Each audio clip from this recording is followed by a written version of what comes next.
WVTT is the news station that brings you news and information that you can depend on. We are first, fast, and accurate, bringing you the only local television news in the Twin Tiers. WVTT, depend on it.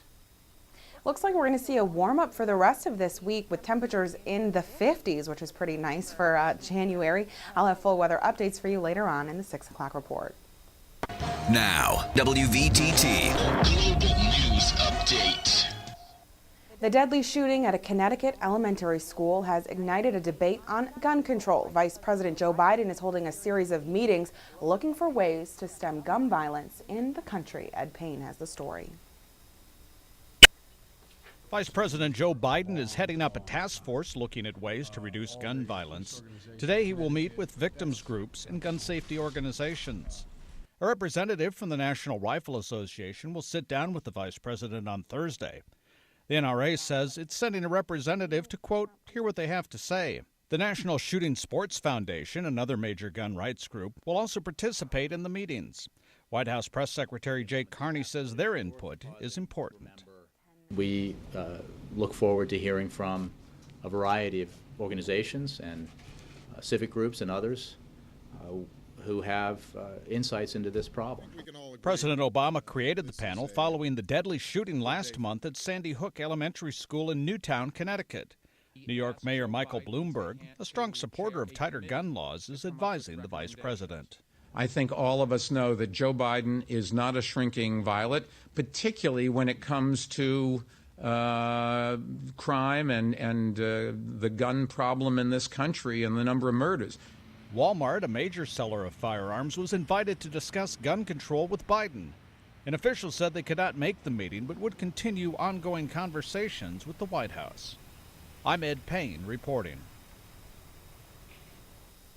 And it was the 2-year anniversary yesterday since former Congresswoman Gabrielle Giffords was injured in a mass shooting in Tucson, Arizona. Now she's launching a new initiative to crack down on gun violence. Sandra Endo reports.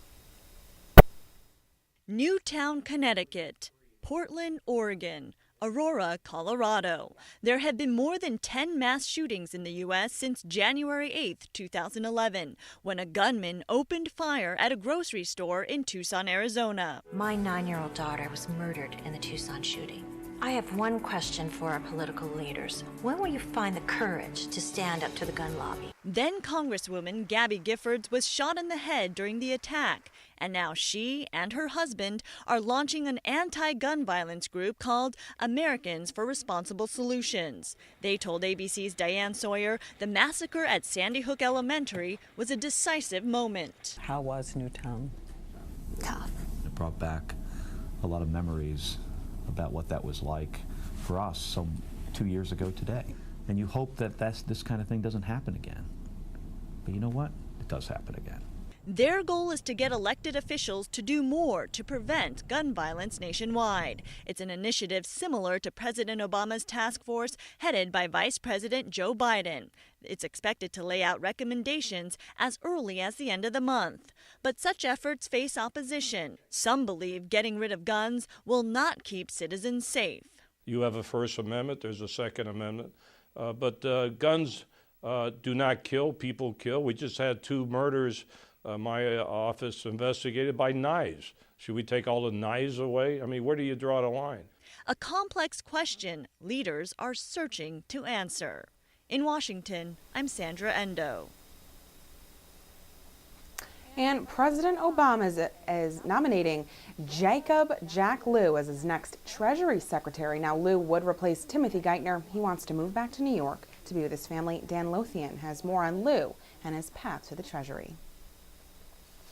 Jack Lew is a key Washington insider, but to people outside the Beltway, he's somewhat of an unknown. The White House Chief of Staff poised to run the Treasury Department, whose track record has garnered, in the president's own words, complete trust. He has helped strengthen our economy and streamline the government at a time when we need to do everything we can to keep our recovery going. But Lou's past, now under an intense microscope, is being scrutinized from Wall Street to Main Street. I think more than anything, Wall Street will likely view this as a doubling down of the current economic and fiscal policies from the Obama administration. An extension of the administration's get tough on Wall Street approach that's left the president trying to mend relationships with CEOs. That criticism is seemingly at odds with this entry in Lou's resume. 2006 to 2009, Chief Operating Officer at Citigroup, where bets were made against the housing market. We're concerned that Jack Lou's connection to Wall Street has harmed his vision for what makes America strong, and that is a strong Main Street. And while his record is thin, his public record about what's necessary is not exhaustive. Sharp questions being raised once again over testimony Lou delivered in his 2010 Senate confirmation hearing for White House budget chief, where he appeared to downplay the impact of deregulation on the financial crisis. But I don't believe that deregulation was the proximate cause.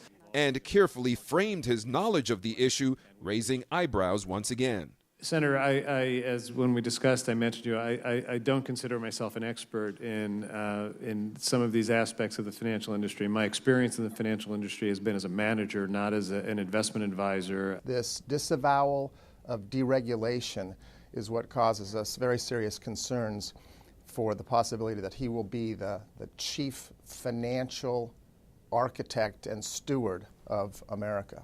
But Lou's supporters point to his extensive experience working in two administrations, helping to cut the 1997 balanced budget deal and Social Security legislation in 1983.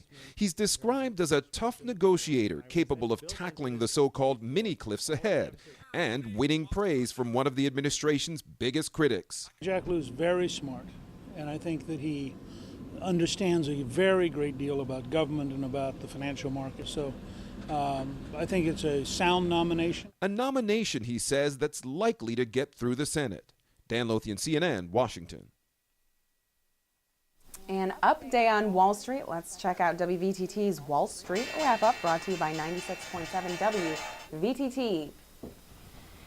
The Dow was up almost 62 points to close at 13,390. The Nasdaq up 14 points to close at 3105. The S&P closed up almost 4 points to close at 1461.